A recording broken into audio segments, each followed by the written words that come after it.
Dans cette vidéo, nous allons parler du paquet de surveillance basé sur les cas du COVID-19. Ce package contient deux programmes individuels et les résultats d'analyse. Notre démonstration sera divisée en trois parties. La première partie va parler du programme de surveillance basé sur les cas. Et dans ce programme, nous allons collecter les informations liées à l'examen clinique, à l'analyse médicale et à l'issue du patient. Le deuxième volet va concerner l'enregistrement et le suivi des cas contacts. La troisième partie va concerner les outputs que nous appelons les résultats d'analyse.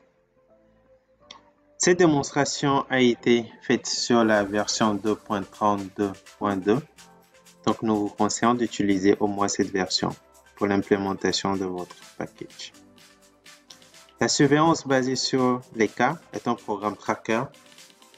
Donc sur l'interface, nous avons la liste des cas enregistrés.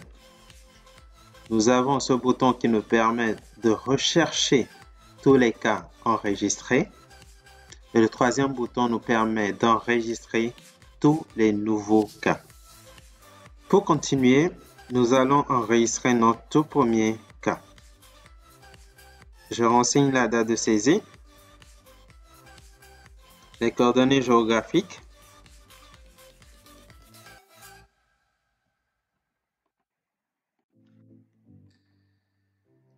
le code identifiant unique est généré par le DHIS2, mais vous pouvez encore enregistrer le code du dossier ou le code de votre formation sanitaire lié au patient.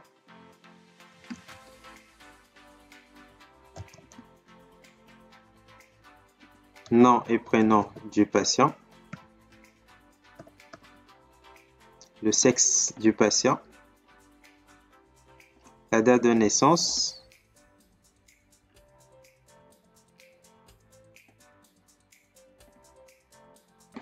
le contact du patient, l'adresse du patient,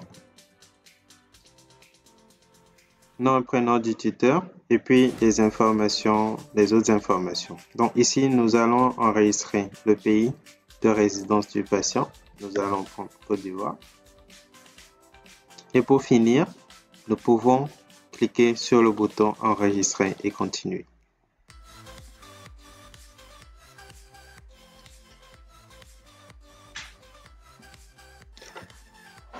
Après enregistrement de ce nouveau patient ou la recherche d'un ancien patient, nous sommes redirigés directement vers l'interface du programme.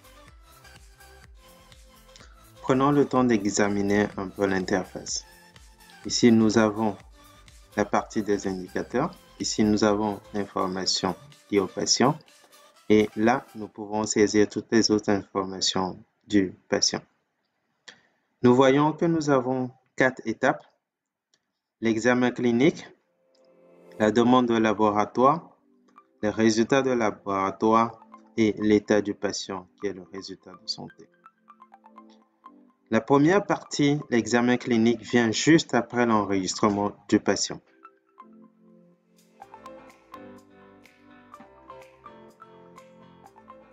En fonction de votre saisie, vous allez voir apparaître et disparaître certains champs. Beaucoup de contrôles ont été effectués dans ce programme tracker. Prenons l'exemple de symptômes. Si la personne présente des symptômes, nous disons oui.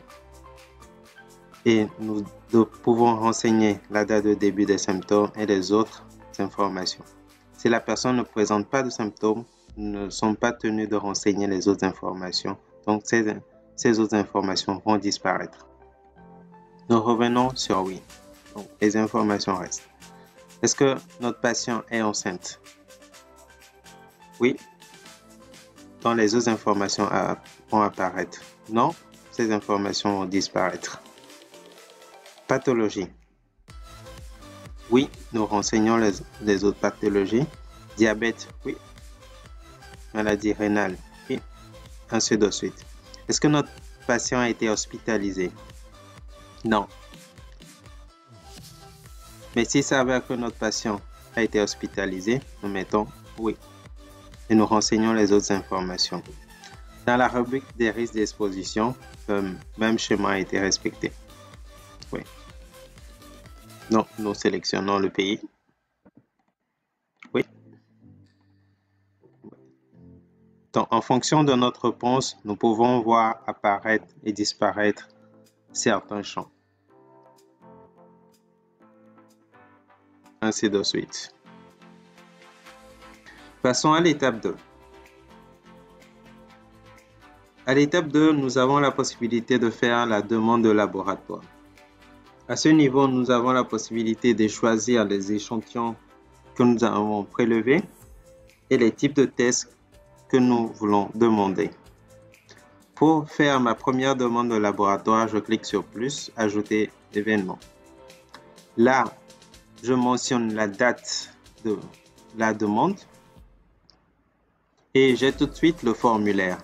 Ce formulaire, nous avons la raison, les détails de l'échantillon et puis les détails de demande de test. Donc, nous pouvons choisir la raison de test, le type de prélèvement effectué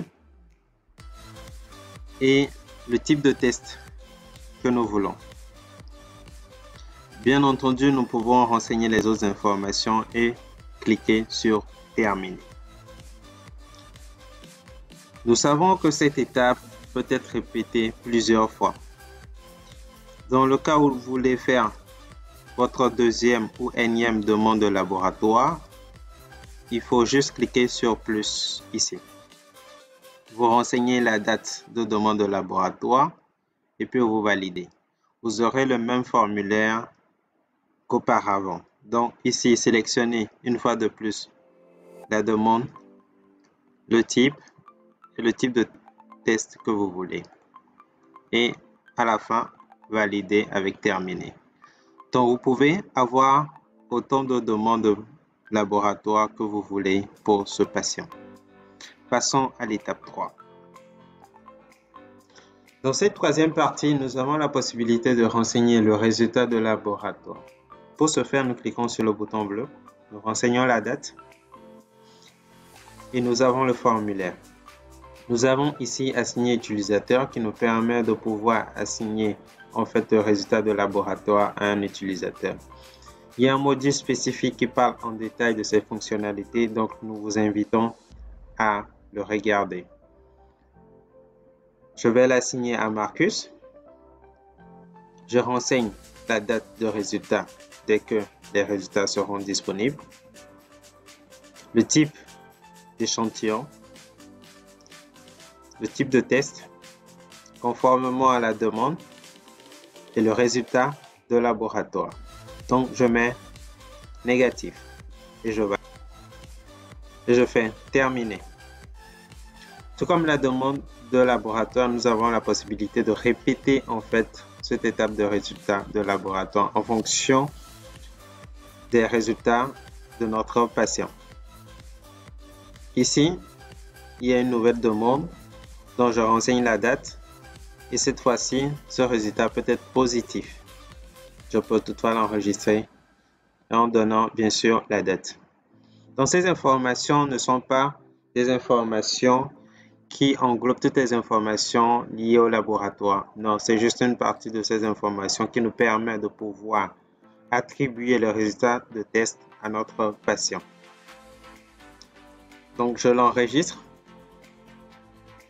Et voilà. Nous passons à l'étape 4. Dans cette dernière partie, nous allons voir comment nous pouvons renseigner les informations de l'issue du patient. Prenons notre patient qui a retrouvé une bonne santé. Ici, nous avons état de santé. Nous prenons bonne santé. Et automatiquement, nous voyons les informations liées à la date de sortie de l'hôpital. Mais si malheureusement notre patient décédait, nous devons prendre décédé. Automatiquement, nous avons date de décès du patient. Ici, nous avons le nombre de cas contacts de ce patient. Si c'est avec il y a peut-être 3 personnes, nous mettons 3. Et pour finir, nous pouvons terminer ou terminer éventuellement tout l'enregistrement. Donc, nous pouvons faire terminer et quitter.